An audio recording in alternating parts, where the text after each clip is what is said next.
I'm Kelly Stedman of the Buffalo Buttes, and you're listening to the Xperience Hockey Talk.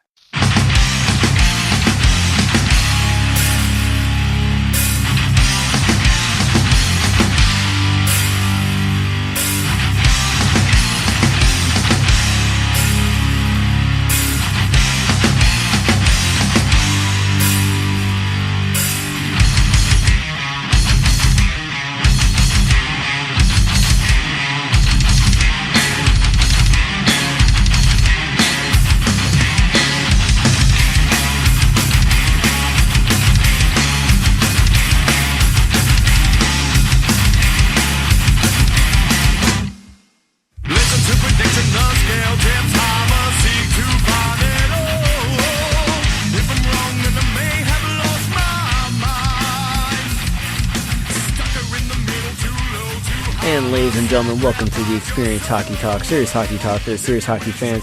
My name is Michael Lermont, and we are brought to you by the Tilted Kilt Frederick. The Tilted Kilt Pub and Eatery, located at 5605 Spectrum Drive in Frederick, Maryland. Come to the Celtic-themed sports pub featuring the world-famous Tilted Kilt girls. For more information on Tilted Kilt Frederick, visit them on Facebook today. And today is December 5th, and we're taking a look back at the week that was the NHL and the NWHL, and we're going to start off with Saturday, November 28th, the Washington Capitals at the Toronto Maple Leafs. The lineup for the Capitals was first line of Alex Ovechkin with Nicholas Backstrom and TJ Oshie, second line Marcus Johansson with Evgeny Kuznetsov and Justin Williams, third line of Jason Chimera with Jay Beagle and Andrei Burakovsky, with the fourth line consisting of Brooks Lake, Michael Latta, and Tom Wilson. The defensive pairings were Nate Schmidt with John Carlson, Carl Alsner with Matt Niskanen, Dmitry Orlov with Taylor Chorney, and Braden Holtby was your starter in net. In the first period, the Washington Capitals started quickly with a goal at 3:42 into the first period when Jason Chimera scored his 7th goal of the season, which was unassisted. But then at 6:13 into the game, Toronto scored when Peter Holland got his 4th of the season, assisted by Dion Phaneuf. After one period, the score was tied at 1 apiece. Toronto outshot the Washington Capitals 16-4, won 15 faceoffs to the Capitals 7, and out-hit the Capitals 17-7. Neither team had a power play. The analysis for the first period was that it was a great quick start for the Caps by getting the early goal, but after that, the Caps were very sloppy. The Caps had 7 giveaways this period and were dominated by the Leafs in almost every category except on the scoreboard. The Caps need to get their legs under them and start playing smarter. Then, going into the second period, Washington got on the board at 4:06 into the second when Tom Wilson scored his first goal of the season, assisted by Matt Niskanen for his 10th assist and Michael Latta his 2nd assist. Then immediately after, at 6:17, John Carlson was called for interference, which on the power play at 6:26, Leo Komarov scored his 8th goal of the season from Dion Phaneuf and James Van Riemsdyk. Then, immediately after, at 10:46, Nazem Kadri was called for high sticking, which on that power play, the Washington Capitals scored at 11:08 when Marcus Johansson got his 5th goal of the season from Alex Ovechkin with his 10th assist and John Carlson his 14th. Then, Dion Phaneuf was called for interference at 12:15, which the Capitals capitalized on that power play, as well as at 13:26, Justin Williams scored his 7th goal of the season, assisted by Jason Chimera with his 7th assist, and Nicholas Backstrom his 12th assist of the season. Then at 17:34, Morgan Riley was called for hooking. At the end of the second period, the Washington Capitals were up 4-2. Shots were 20-15 in favor of the Toronto Maple Leafs, but in the period, the Capitals outshot the Maple Leafs 11-4. Faceoffs were 25-23 Toronto. Hits were 27-17 Toronto, and on the power play, the Capitals were 2 for 3, where the Toronto Maple Leafs were 1 for 1. The analysis: this was a much better period for the Capitals. Once Wilson scored his goal, you could see the momentum start swinging their way. The Caps made their power plays count this period, and as a result have a 4-2 lead going into the third period. Most importantly, also to note, Marcus Johansson scored his 2nd goal in 2 straight games by doing tip-ins, just getting to the net, letting the puck hit him, and getting into the net. Those are the type of goals that the Capitals have been needing, and they're now finally getting them their way. And then in the third period, the only thing of note was at 10:08, Alex Ovechkin was called for cross-checking. So at the end, the Washington Capitals defeated the Toronto Maple Leafs 4-2. Shots were 34-23 in favor of Toronto. Face-offs were 31-29 in favor of Toronto, and Toronto out-hit the Washington Capitals 44-29. On the power plays, the Capitals were 2 for 3, and the Toronto Maple Leafs were 1 for 2. This was a good, gritty third period for the Caps. They grinded it out and killed the clock in the Leafs zone, and when the Leafs did get shots on goal, they kept them primarily to the outside with little traffic in front of Braden Holtby. This was a good, solid win for the Capitals. Sure, the start in the first period was not the best that they wanted, but they were able to recover and win the game for them. And with that, we are going to go to break, and when we come back, we will be doing the NWHL report.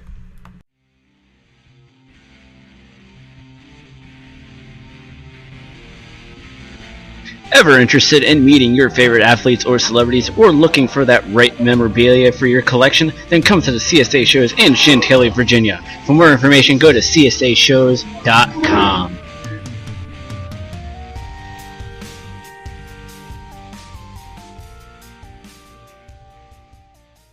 And ladies and gentlemen, welcome back to the Xperience Hockey Talk. I'm Michael Lindebaum, and this is Serious Hockey Talk for the Serious Hockey fans, and it is now time for the NWHL report, which is brought to you by DerpyCon. DerpyCon, which is December 4th through 6th at the Hyatt Morristown in Morristown, New Jersey. Come see special guests like Carl Strucken, Richard Hatch, Michael H. Hansen, and many others. For more information, please visit derpycon.com.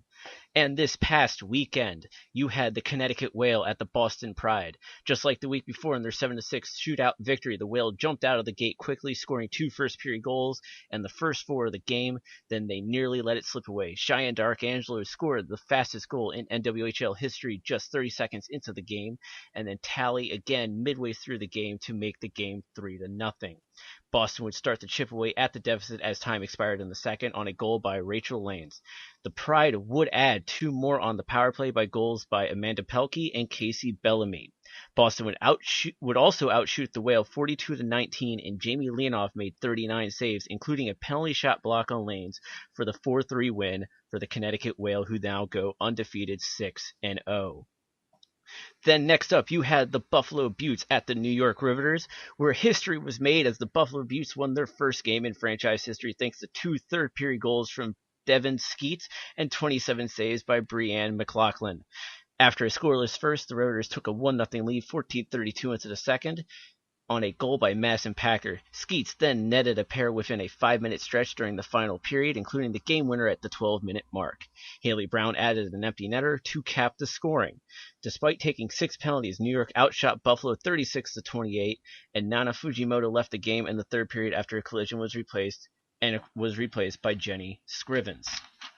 Then on December 1st, I'm still in November apparently, NWHL Player of the Week announced.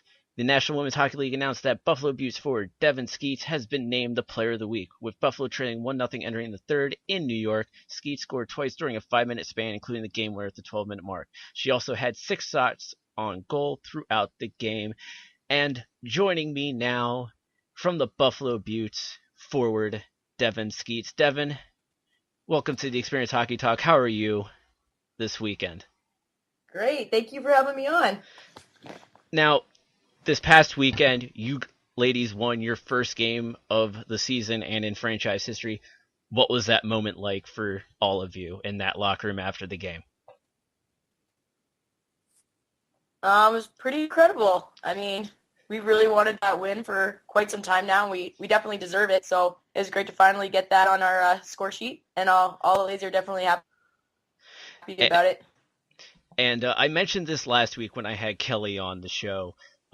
You had spent the beginning part of the season all at home at the Harbor Center. Now you're on a road trip for last week and going for the next few games. What was it like going from being all at home, losing all the games that you did, and then going on the road, first game on the road, winning the game?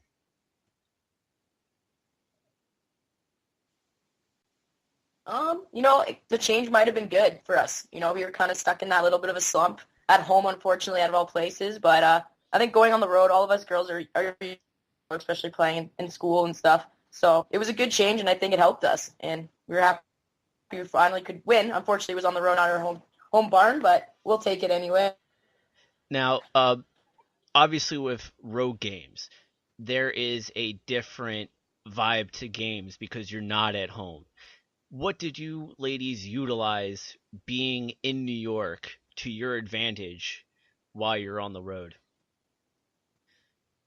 I don't think we took anything in advantage. We just kind of stuck and played with our game. We don't really let the crowd really play a factor in our game when we're away. I mean, it was our first game, but I think in Buffalo we have like the best fans, so they weren't nearly as loud as our fans at home. So it didn't really have a factor in us.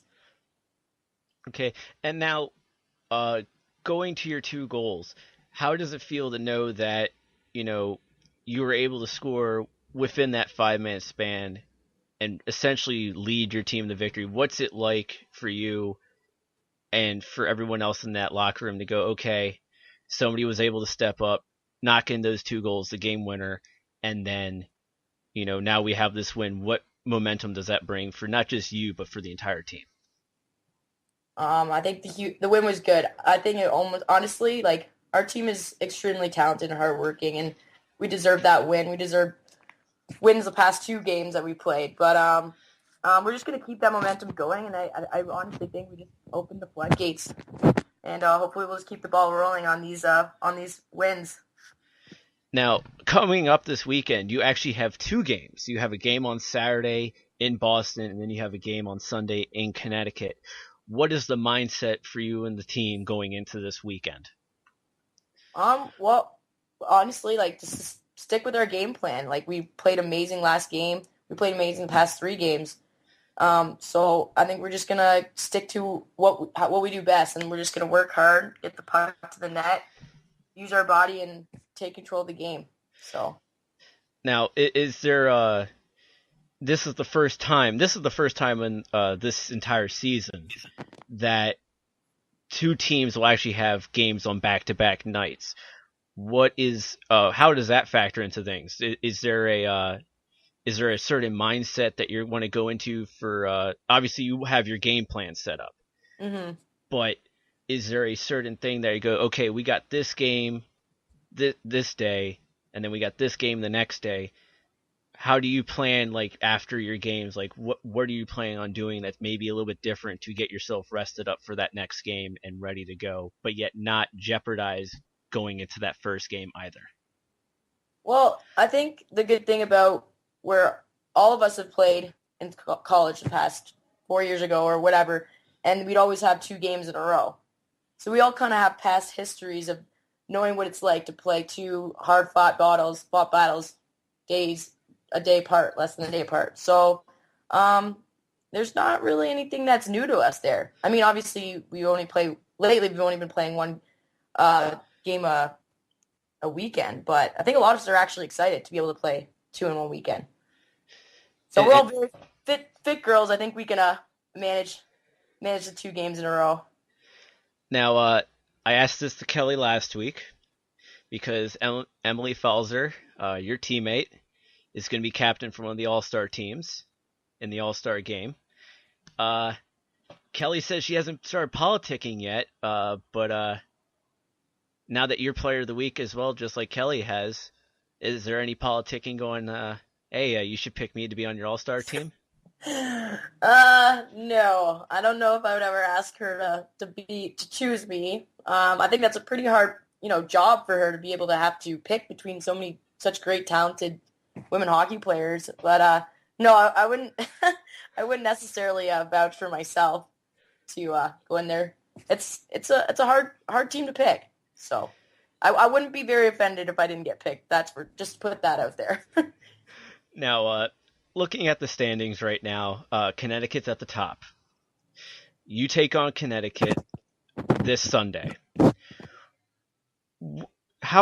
What is your thoughts on the team right now? Because right now they're 6-0, they're 12 points, top of the league.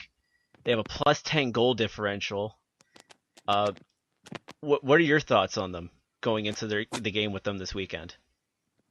My thoughts is that the Buffalo can completely beat that team. Like, the fact that we played them 2 times in a row and the ending of them both times were such kind of like we had a shootout loss and then a fluke goal in like the last minute, less than the last minute of the game. I think the fact that we came back from a 5-1 deficit, 5-goal deficit, and drove them to coming to a shootout. I think all the momentum's on our side. We have the most confidence. We know them. We know how to score on them. I don't think there's a doubt in my mind that Buffalo can't beat them. You know, they've just had the hockey gods pretty much on their side, and hopefully they'll come on our side for a bit when we play them. But I'm not too worried.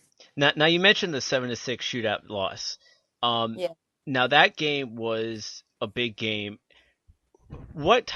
That game alone, what was that like a turning point for your team? That coming back from 5 goals down, and did that obviously you won, but how much of that carried over into your game against the Riveters?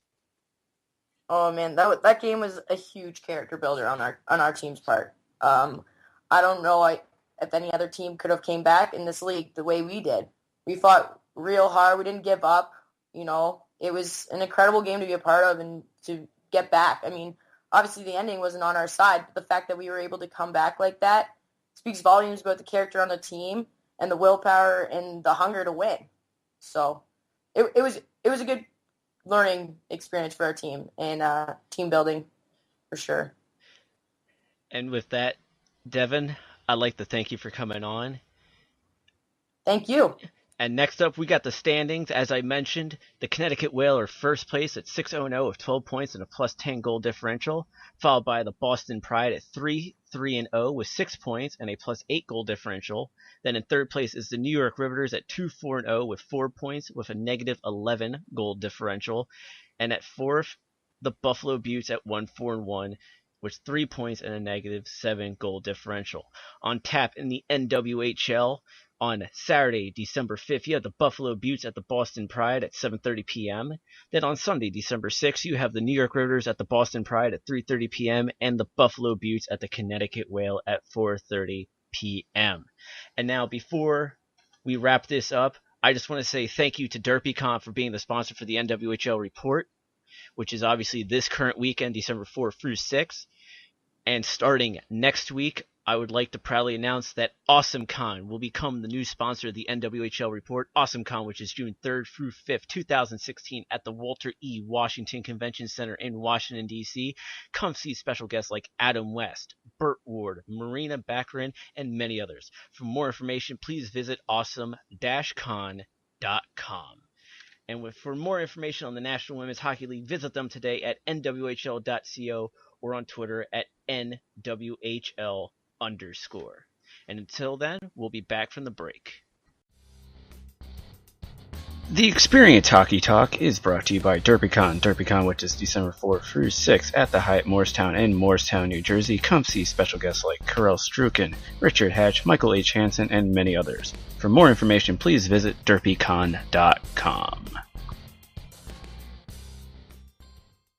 And ladies and gentlemen, welcome back to the Xperience Hockey Talk, serious hockey talk for the serious hockey fan. And now we're looking at the Washington Capitals game on December 3rd against the Montreal Canadiens. The lineup for the Washington Capitals was first line of Ovechkin, Backstrom, and Oshie, second line of Johansson, Kuznetsov, and Williams, with the third line being Chimera with Beagle and Burakovsky, and the fourth line being Brooks Lake with Michael Latta and Tom Wilson. The defensive pairings were Nate Schmidt with John Carlson, Carl Alsner with Matt Niskanen, Dmitry Orlov with Taylor Chorney, and Braden Holtby as the starter.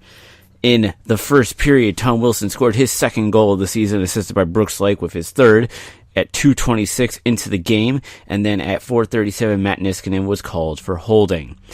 At the end of the first, the Capitals were up 1-0. Shots were 10-6 in favor of Montreal. Faceoffs were 10-5 in favor of Montreal, and the Washington Capitals out-hit Montreal 8-5. Capitals had no power plays, and the Montreal Canadiens were 0-1. Overall, this was a good first period for the Caps. While the Canadiens played a strong first, the Caps weathered the storm very well and were able to go into the intermission up 1-0 on Tom Wilson's goal. You can also see great things happen for the Caps as they killed off the penalty and blocked 15 overall shots in the first period. Then going into the second period, Taylor Chorney was called for delay of game at 10:06, which Then Lars Eller scored his 7th goal of the season, assisted by Alex Galchenyuk and Tomas Plekanec at 12:08. Then Alexei Emelin was called for hooking at 12:25. TJ Oshie then scored his 7th of the season, assisted by Nicholas Backstrom with his 13th and Matt Niskanen with his 11th assist of the season at 19:16. Going into the second intermission, Washington was up 2-1. Shots were 27-13 in favor of Montreal. Faceoffs were 26-15 in favor of Montreal. Hits were 16-14 in favor of the Caps. The Caps were 0-for-1 on the power play, and the Canadiens were 0-for-2. This was not a great second period for the Caps. The Canadiens dictated the entire period and outshot the Capitals 17-7 in the second period. Braden Holtby was very solid and made some very tough saves to keep the Capitals in the game. Then going into the third period, Max Pacioretty was called for hooking at 2 minutes into the period. Then, while shorthanded, 30 seconds later at 2:30, Brian Flynn scored his 3rd goal of the season, assisted by Paul Byron and Jeff Petrie. Then TJ Oshie scored his 8th goal of the season from Carl Alzner with his 6th assist and Alex Ovechkin with his 11th assist at 8:17. Then John Carlson was called for holding at 9:07, and then Dale Weiss was called for slashing at 18:07. At the end of the game, the Washington Capitals won 3-2. Montreal outshot them 35-19. Faceoffs were 32-24, also in favor of Montreal. Hits were 24-21 in favor of Washington, and both teams were 0-for-3 on the power play. Did the Caps get the win over the number 1 ranked Montreal Canadiens? Yes, but they didn't deserve the win. Maybe. The Caps were outplayed the entire game by the Canadiens, and it was Braden Holtby who held down the fort for the Caps. TJ Oshie scored timely goals to give the Caps the lead and eventual game winner. Also, just a question. Tom Wilson has been playing really good hockey all season, and it is starting to show on the score sheet. So why is Wilson still on the 4th line playing 4th line minutes? I say the Caps need to bump him up the lineup and give him more playing time so he can continue to grow his game. Some of his goals, yes, he got a dirty goal against Montreal, but he also got a really nice goal the game before. So I believe it's time for Tom Wilson to start getting 3rd line minutes and hopefully get built up to start playing 2nd line minutes as well. And with that, we're going to go to break, and when we come back, we'll be doing NHL news and notes.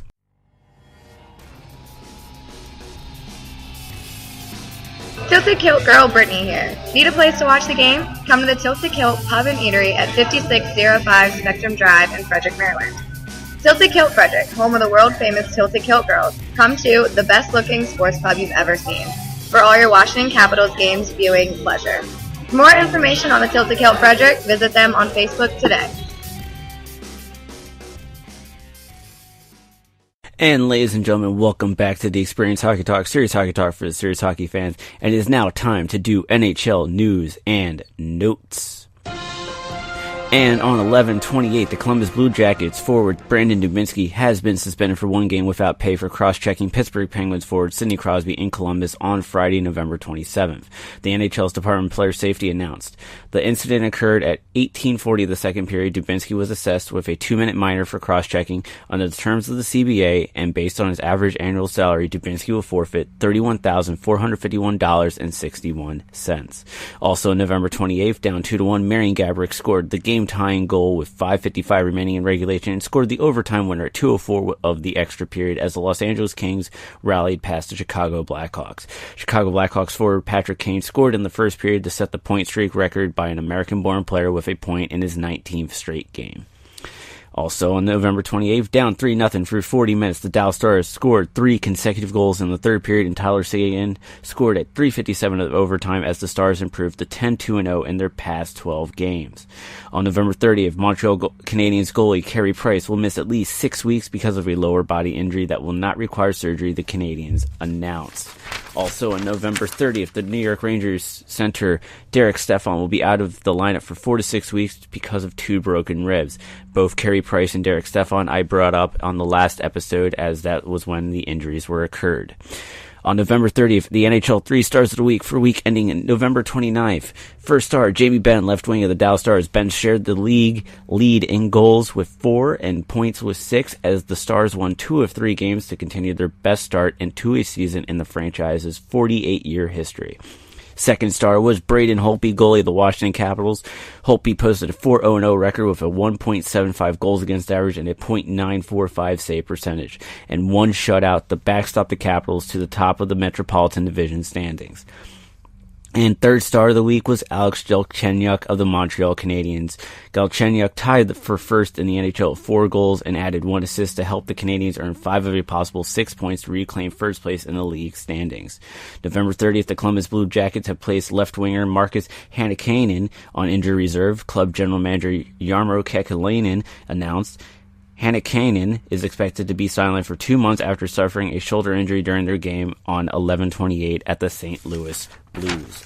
Also on November 30th, in his NHL debut, Toronto Maple Leafs goalie Garrett Sparks turned aside all 24 shots he faced to post a shutout and lead the Maple Leafs to a 3-0 victory against the Edmonton Oilers. Sparks became the first goalie in Maple Leafs history and is the 25th goalie in NHL history to post a shutout in his league debut. On December 1st, the NHL announced that Detroit Red Wings forward Dylan Larkin, who led all rookies with 7 goals in 13 games, has been named the NHL's Rookie of the Month for November. Also, December 1st, the NHL announced 3 stars of the month for November. First star, Patrick Kane, right winger of the Chicago Blackhawks. Kane led the NHL with 15 assists and 23 points, registering at least 1 point in all 13 November games to guide the Blackhawks to a 7-3-3 month, and third place in the Central Division. Second place was Braden Holtby, goalie of the Washington Capitals. Holtby went 9-2-0 with a 1.99 goals against average, a .927 save percentage, and 1 shutout to pace the NHL in wins and backstop the Capitals to a 9-3-1 month and second place in the Metropolitan Division. And third star of the month was Matt Duchene, center of the Colorado Avalanche. Duchene paced the NHL with 11 goals and ranked second with 20 points in 14 games to power the Avalanche to a 6-8-0 November. Also on December 1st, New York Rangers defenseman Kevin Klein will miss 2 to 3 weeks with a strained oblique muscle, according to coach Alain Vigneault. Klein was injured in the first period of the Rangers' 4-3 win against the Carolina Hurricanes on Monday.